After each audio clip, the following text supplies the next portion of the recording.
Morning and welcome to this webcast with Promore Pharma in connection with yesterday's release of the results from the clinical trial of the drug candidate Ensereptide.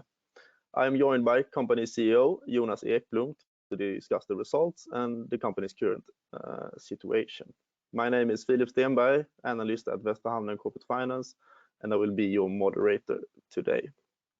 We will start off with a presentation from Jonas regarding the clinical trial, and afterwards we will have a short Q&A where you who are listening in can ask all your questions. I highly encourage you to send in your questions using the questions function as we go along, and then I will present them to Jonas. I also want to inform you that the webcast is being recorded and that the recording later can be accessed on Västra Hamnen Corporate Finance YouTube channel. So, without further ado, I'll give the word over to you, Jonas. Thank you for that introduction, Filip. So, Promore Pharma is a small biotech company located in Stockholm. We are focusing our development resources on two programs that are in clinical stage.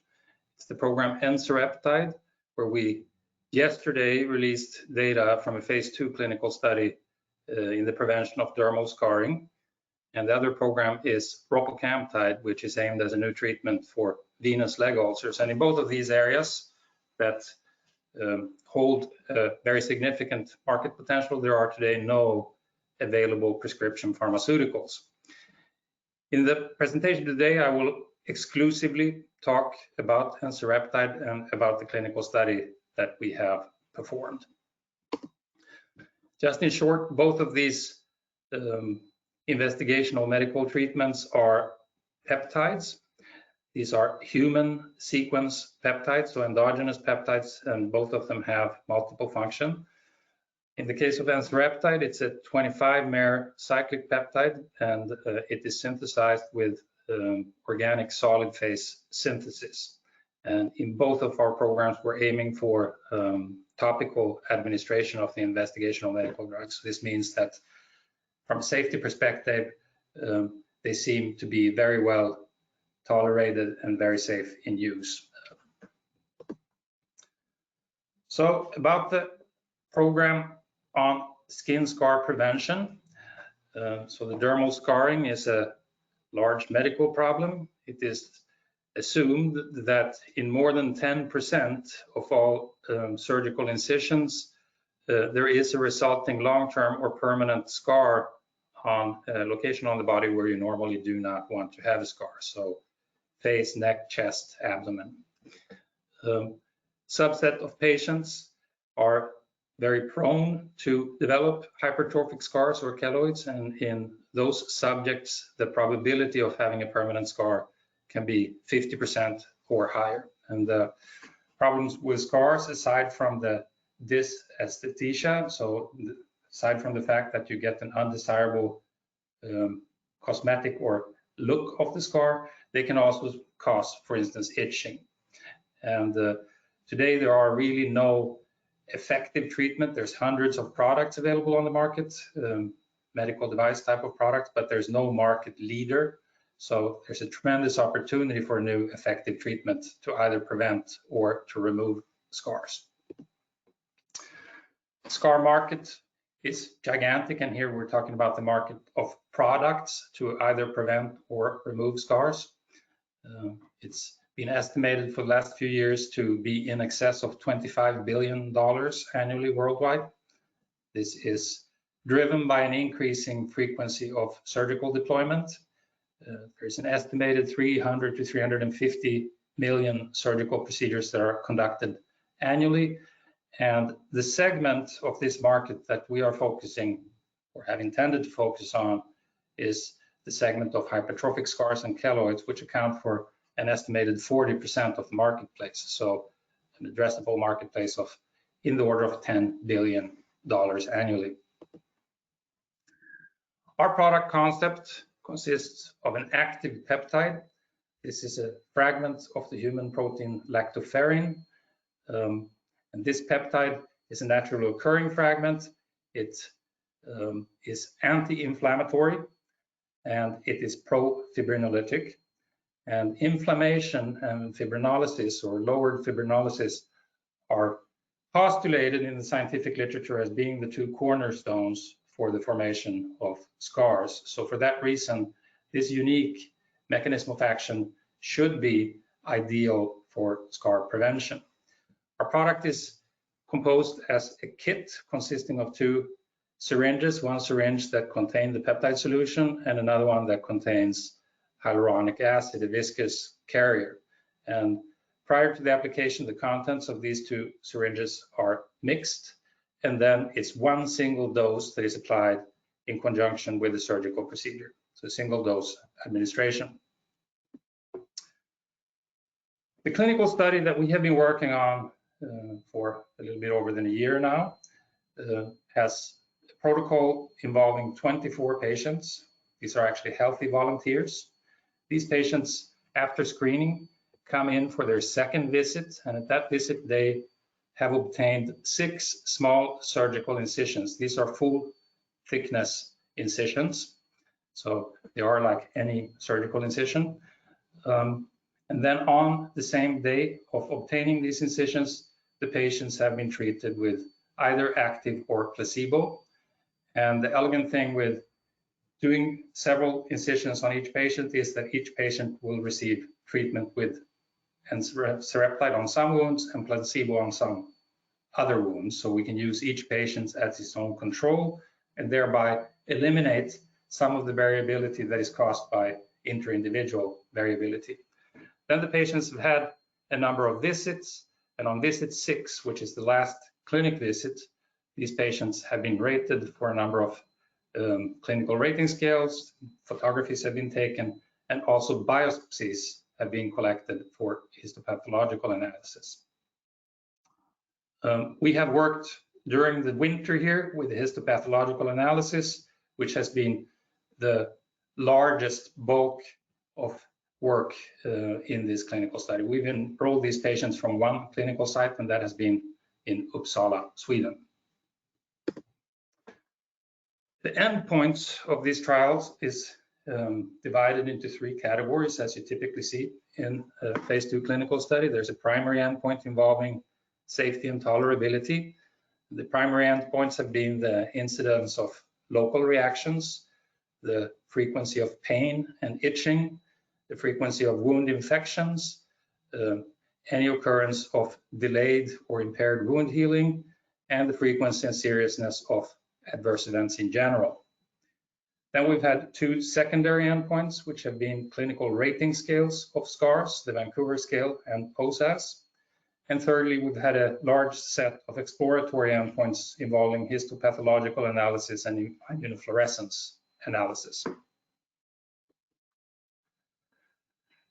The study group that was included in this study were relatively young patients. It's a homogeneous group. Several of these are students. Average age was 26, and you see the male to female ratio was 9:15, so a fairly good balance in regards to gender. And ethnically, this group largely consisted of individuals with Scandinavian descent. Then let me say about the clinical trial conduct. We're actually very pleased with how the study was conducted, because all 24 participants passed all visits, so we had no dropouts. That is quite unusual. We had no major deviations in the clinical study protocol. That is also unusual. With regards to the adverse events, I will come back to that in a moment. I should say as a remark that there were a few wounds that did not heal as anticipated. So the 6 wounds out of a total of 144 wounds did not heal appropriately, and this involved 3 subjects. And this could very likely be explained that the post-surgical care had not been appropriate, not using the recommended bandages and so forth.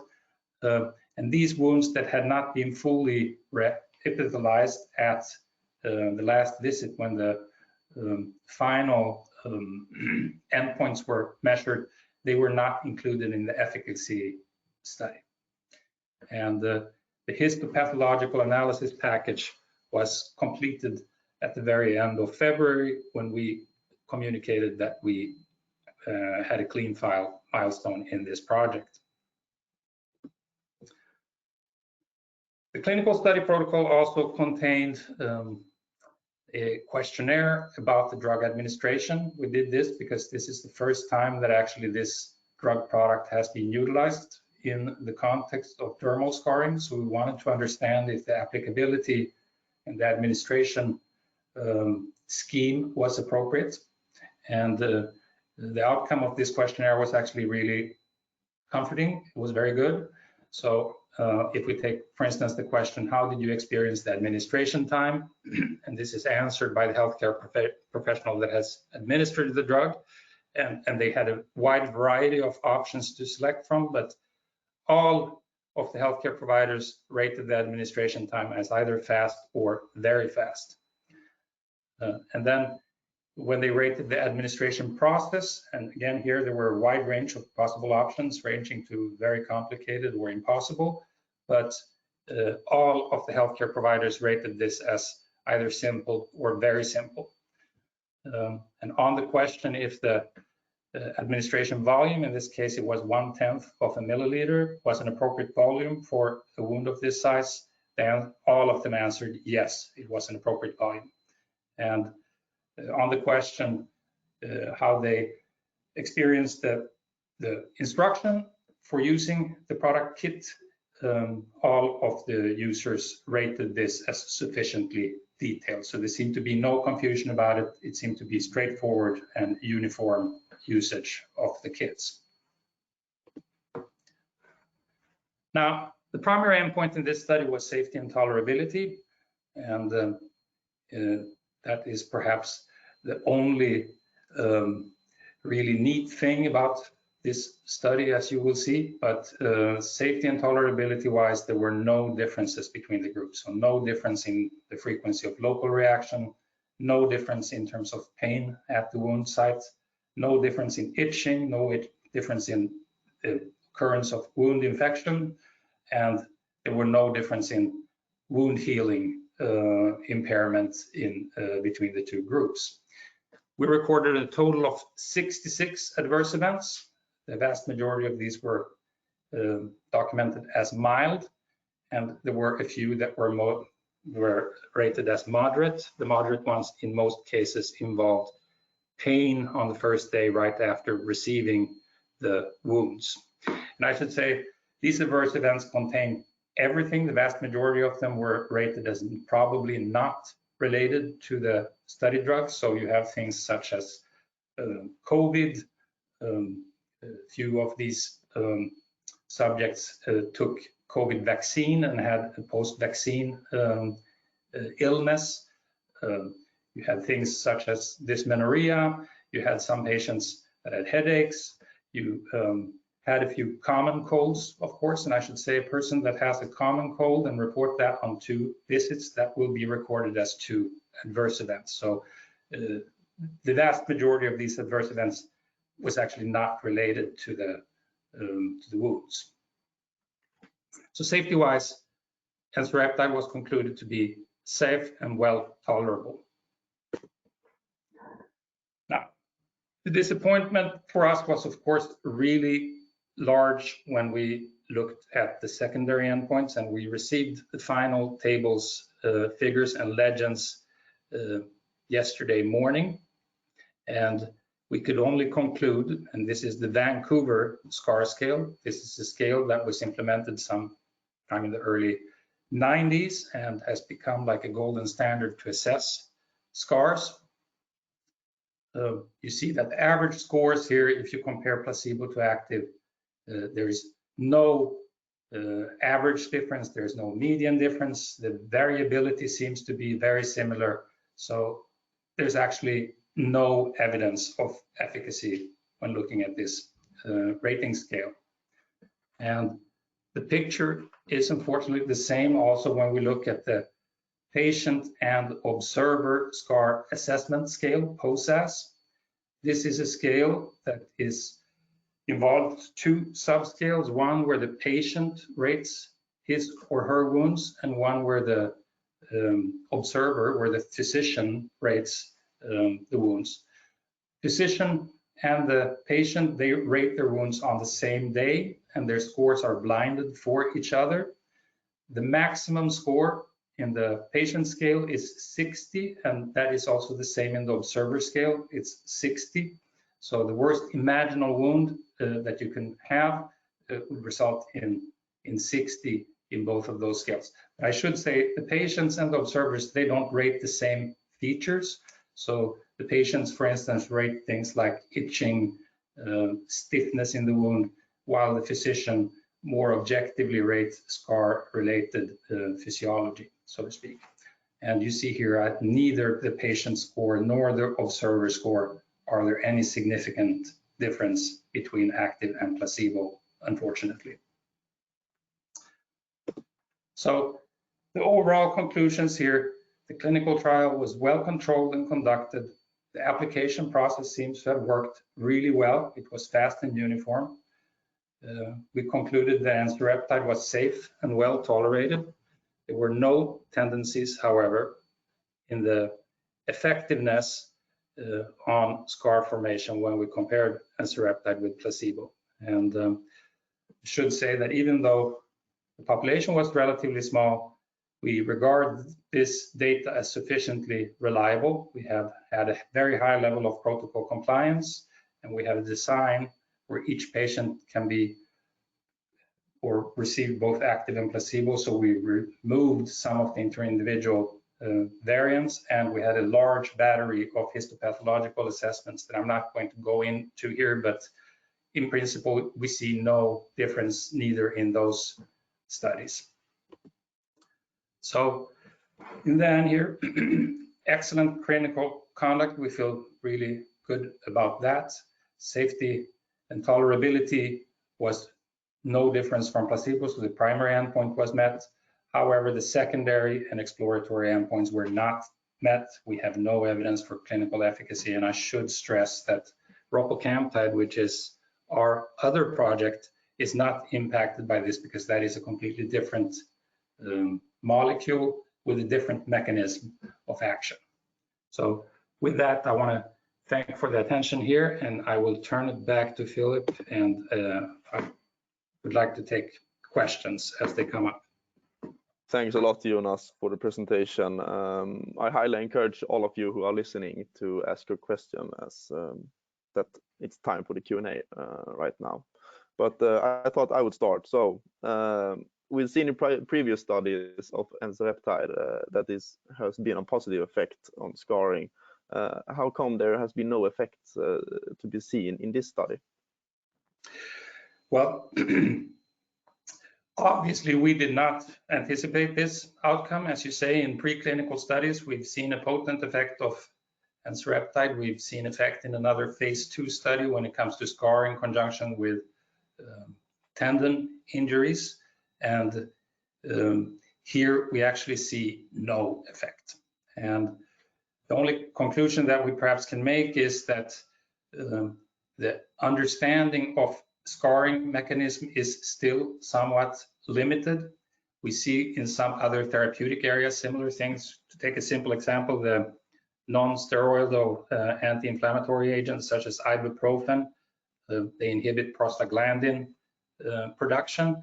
Prostaglandins are involved in all kinds of pains, more or less, but a product like ibuprofen works really well with acute pain, but has limited or no effect at all in, let's say, neuropathic pain.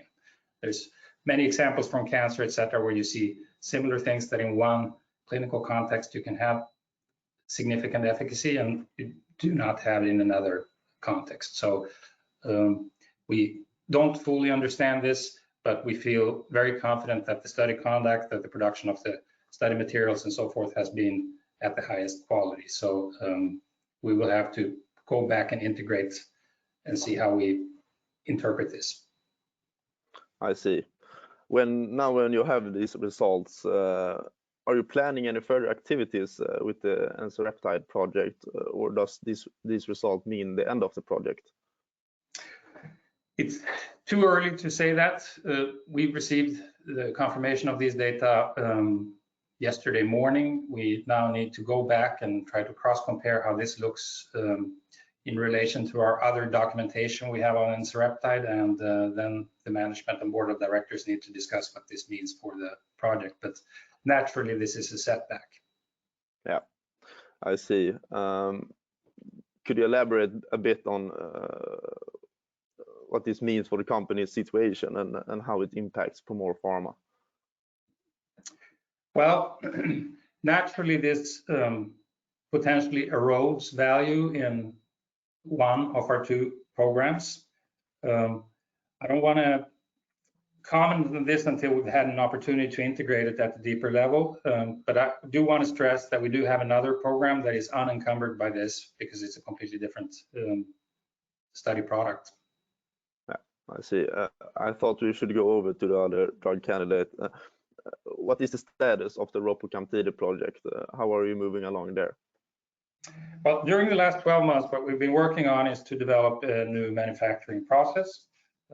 Also, that study product has been consisting of a kit of 2 components that need pre-mixing prior to application. And we think in chronic wound care, where you have repeated dosing over time, it could be a strong advantage to have a more user-friendly product. So we created a manufacturing process for a single component product, automatic mixing, automatic filling, make sure that it fulfills the specifications of our product. There are some validations that remain there and certain stability testing that remain to be done, but we've made big progress in terms of establishing a new manufacturing process. Yeah, all right. I thought we should go over to some of the finances. I know you're looking for further funding this year. When do you expect to run out of money? We have operating cash for 4 to 6 months out in time as we stand right now. So you're absolutely right. We would need to have some sort of financing event happening in this year. I should say, though, we are painfully aware of the fact that we are a very small market cap company, and yesterday events did not improve that, of course. It's also a tough time on the stock market to raise money. Capital typically comes with a high cost, guarantee fees, and so forth. So the board of directors is currently assessing all possibilities that we may have had, and that is looked in a very broad range involving joint ventures, strategic alliances, other ways that perhaps may not require funding by rights issues or directed issues. I see. We received some questions, but we have answered questions regarding Ropocamptide, and we are currently covering the finances. Yeah, that's great. Can you comment on how you plan to secure your finances for the longer term? Do you believe that these results will have a significant impact on your chances of actually securing funding? How do you see the risks regarding that? Well, the risks on raising or making a bigger raise have drastically increased, of course, because of this. So the company will be further forced to look, I think, for unconventional ways to try to finance this. I think it would be nearly undoable at this point in time to make a regular capital raise. So we have to look at all other possibilities, that all other tools in the toolbox, so to speak. Yeah. And I should also say, of course, over the last year here, we've done everything we can to compress our fixed costs so that with the money we have the maximum endurance. That's, I think, the responsibility of any small company in the current market situation. Yeah. But regarding Ropocamptide, then, before you move any further ahead, or maybe a phase 3 study, you will need to secure funding before that could happen, or a strategic partner, as we have discussed previously. That is correct. We will not initiate any major activity, of course, before we have secured the funding that would be required to operationalize the next study in that project. Yeah. All right. I think we answered all of my questions, and we also covered those who came in. So I think it's time to end this webinar. Once again, thanks Jonas for your time to talk to us today. Thank you very much, Filip. Thanks for giving me the opportunity to share this data set with our shareholders.